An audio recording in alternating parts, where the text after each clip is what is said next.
अगर आप कहते कि नहीं नहीं नहीं महाराज आप झूठ बोल रहे हैं, संसार हमारा अपना है, तो सुनो ये कथा। एक गुरु का एक चेला था, रहा होगा, उसका नाम आशीष दास। एक बाबा आशीष दास, गुरुजी उसको योग सिखाया करते थे। योग की कला में वो निपुण हो गया था। योग करते करते वो श्वास रोकने लगा था। श्वास 30 मिनट रोकने की कला उसके अंदर छा गई थी।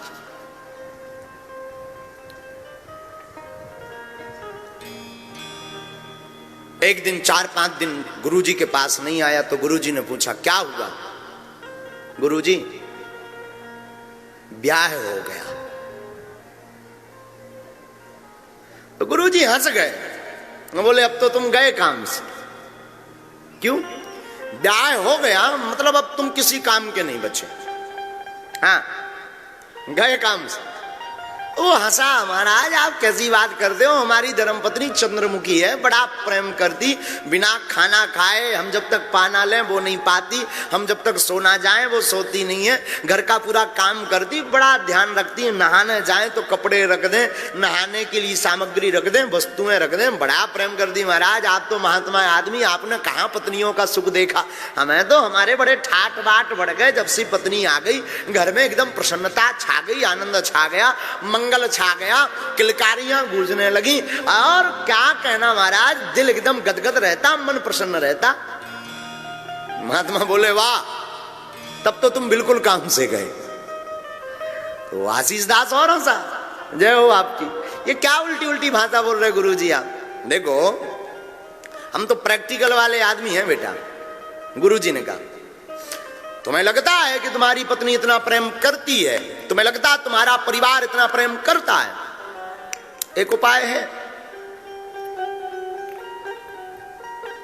क्या? बताऊंगा, कान में करो, इधर कान में एक पूरा मंत्र फूंक दिया। अगर तुम्हें लगता कि तुम्हारा परिवार तुमसे बहुत प्रेम करता तो ये प्रयोग करके देख लो, समझ में आ जाएगा। वो गया घर, जो गुरुजी ने कहा था, तो जाते ही धर्मपत्नी भाग्यवान, हाँ जी स्वामी जी, हे नाथ प्राणनाथ आप आ गए। वही मीठी मीठी बात है, मीठा जहर कह दो तो अतिशयोक्ति नहीं, स्वीट पॉइजन। हे प्राणनाथ स्वामीनाथ, भाग्यवान आज हमारा खीर खाने का बड़ा मन है। हाँ अभी बना दे महाराज।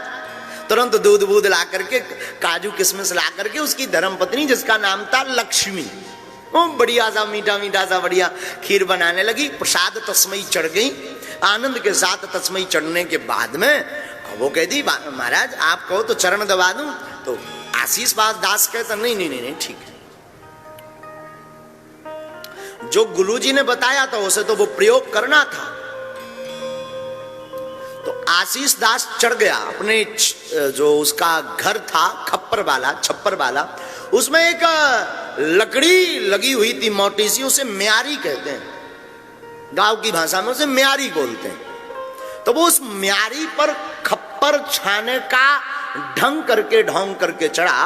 तो इधर उधर खप्पर वप्पर करके वो गुरुजी ने जो विधि बतलाई थी, तो वो उस म्यारी पर दोनों पांव फंसा करके लटक गया, सिर नीचे कर लिया और म्यारी में इस प्रकार का फंदा बना करके लटक गया।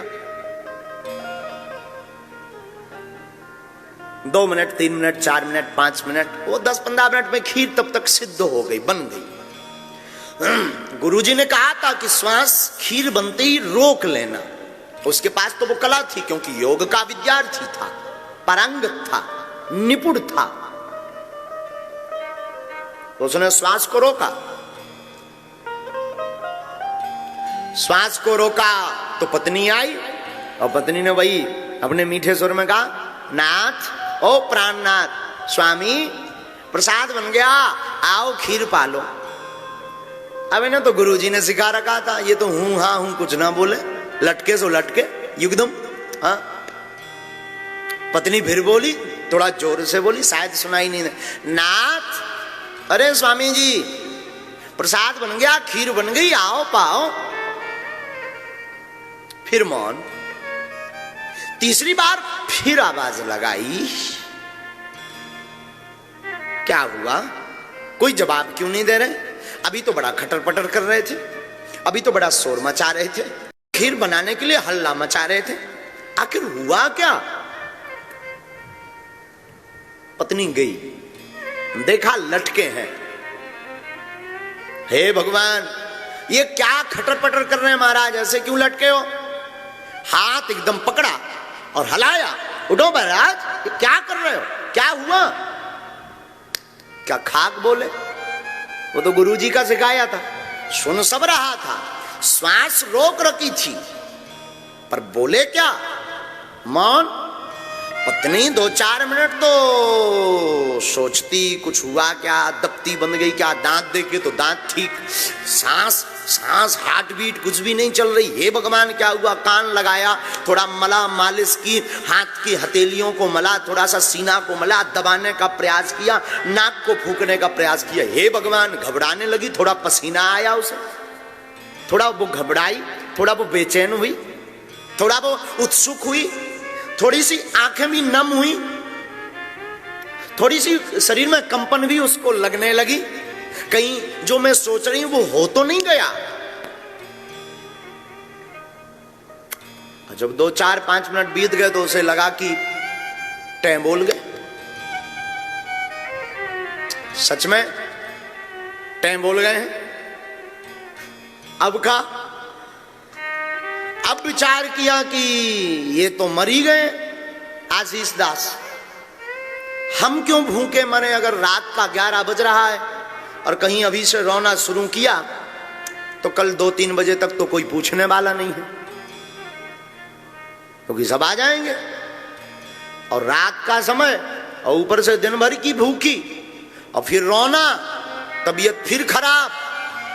एक काम करो, ये तो चले ही गए हैं, 2 मिनट और घपा घप खाओ, पेट टंकी फुल करो, फिर दबा के रोते हैं। और हुआ क्या? धन्य है धर्म पत्नी, यही किया उसने, दबा के खीर का कटोरा लिया और देखते देखते 2-4 कटोरा सटका गई रड़वाल। हाँ हाँ हाँ, पाई सो पाई, और दूध भी और पानी भी, थोड़ा काजू ऊपर से, और मुंह पहुंच के, और फिर उसने लंबा सा घूंघट डाला और साउंड सर्विस शुरू की। तो गांव वाले, घर वाले सब आ गए। हे भगवान क्या हुआ, हे भगवान क्या हुआ, क्यों रो रही? घर वाले भी आ गए, सासू मां भी आ गई। अभी तो ये ठीक थे, अब ना जाने क्या हो गया, मुंह नहीं बोल रहे, लटके। घर वाले भी बड़े चिंता में। देखा आशीष बाबा लटका था। आशीष बाबा क्या हुआ? अब वो भले बोले भी क्या, लगी ये रोने, ये तो सब देख रहा था। जन हो, खीर खाने के बाद रो रही है, वाह, चला भाई जो होता है।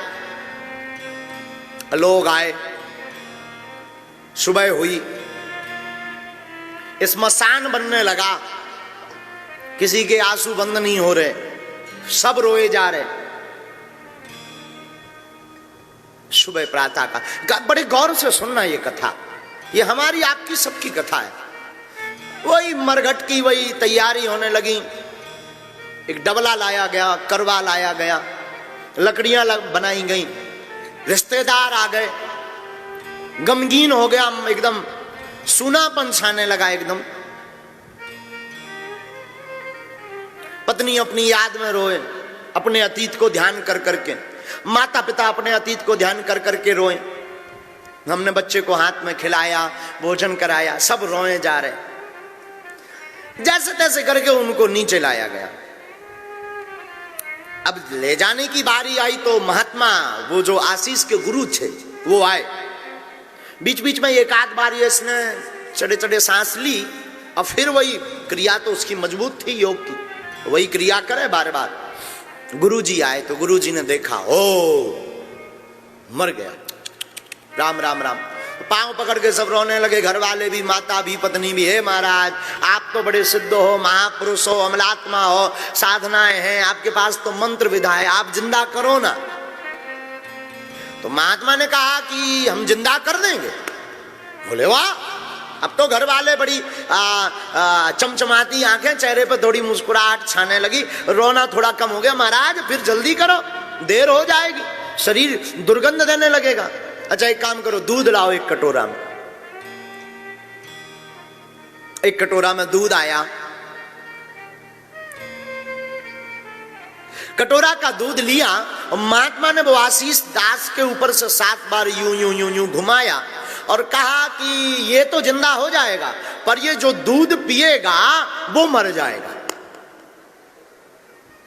अब लो एक और नई आफत, अब दूध किसको पिलाया जाए?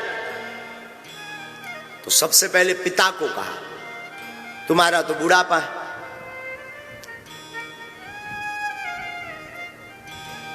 लो। पिता थोड़ी देर तो सावधान रहा, फिर धीरे से बोला कि अब ये तो टबक ही गया, हमारे भी कुछ दिन बचे, जी लेने दो, क्यों पीछे पड़े हो। मां को कहा तुम पियो पर मर जाओगी। तो मां ने भी बड़ा सुंदर बहाना बना दिया कि अब उसका पिता जिंदा है, अगर मैं मर जाऊंगी तो इनका कौन पेट पालेगा, ये और मर जाएंगे तो 2-2 हत्याएं हो जाएंगी, तो मुझे भी जिंदा रहने दो। पत्नी को कहा तू तो पी। पत्नी तो पत्नी बोली ये गए सो गए, हम दूसरा सिस्टम ढूंढेंगे, हम क्यों मरे, ये जिंदा भी हो गए तब भी मेरा क्या, मैं तो मर जाऊंगी ना, ये गए तो गए, कोई दिक्कत नहीं, हम दूसरा देख लेंगे। तो किसको पिलाया जाए दूध? सबने कहा महाराज आपके आगे नहीं ना पीछे कोई, आप ही क्यों नहीं पी लेते? लो महात्मा ने दोनों हाथ जोड़े, जय हो कलयुगी हरो। वाह, अरे महाराज फिर तो प्रवचन देने वाले भी बड़े जुड़ जाते हैं, लोग बड़े बड़े महाराज संत तो होते ही हैं, शरणागत भाव वाले, दूसरों के लिए प्राण दे देते। दधी चीज ने अपनी हड्डियां दे दी थी, आप नहीं पी सकते हो, अपने शिष्य के खातिर नाम रोशन हो जाएगा। ये गुरु ऐसा भी है, गुरु बोले जय हो चेला हरो। वाह वाह मेरे चेलो। प्रवचन देने वाले भी बड़ी बड़ी लंबी लंबी प्रवचन बातें ढूंढ लेते हैं। साधुओं का तो जीवन परोपकार के लिए ही होता, परोपकाराय पुण्याय पापाय परपीडनम अष्टादश पुराणेषु व्यासस्य वचनम द्वयम। अब तो लंबी लंबी महात्मा ने कहा ठीक है तो मैं पीऊं? अरे बाबा की जय, गुरु जी की जय। अरे लंबे लंबे जयकारे लगने लगे, फूल फेंकने लगे, लौटने लगे सब चरणों में, कोई करे अरे भैया ये गुरुजी नहीं भगवान है भगवान। अब तो लंबी लंबी प्रशंसा होने लगी।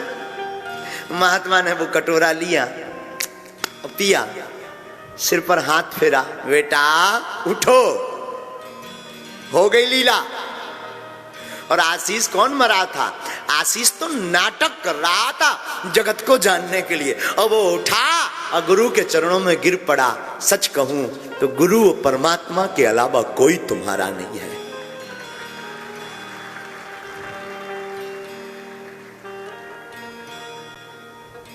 और फिर क्या, चल पड़ा आशीष सबको छोड़ छाड़ के। फिर तो बड़े बड़े तमाशे होने लगे, बड़े बड़े लोग बातें करने लगे। लेकिन देखो साहब, मौत तो मौत है, मृत्यु एक ऐसा अटल सत्य है, और सच ये है जिसे तुम अपना कहते वो अपना नहीं है। जगत जिसको तुम अपना मानते वो अपना है ही नहीं। ये संसार किसी का नहीं है। मृत्यु अटल सत्य का नाम है। मृत्यु सबकी आती,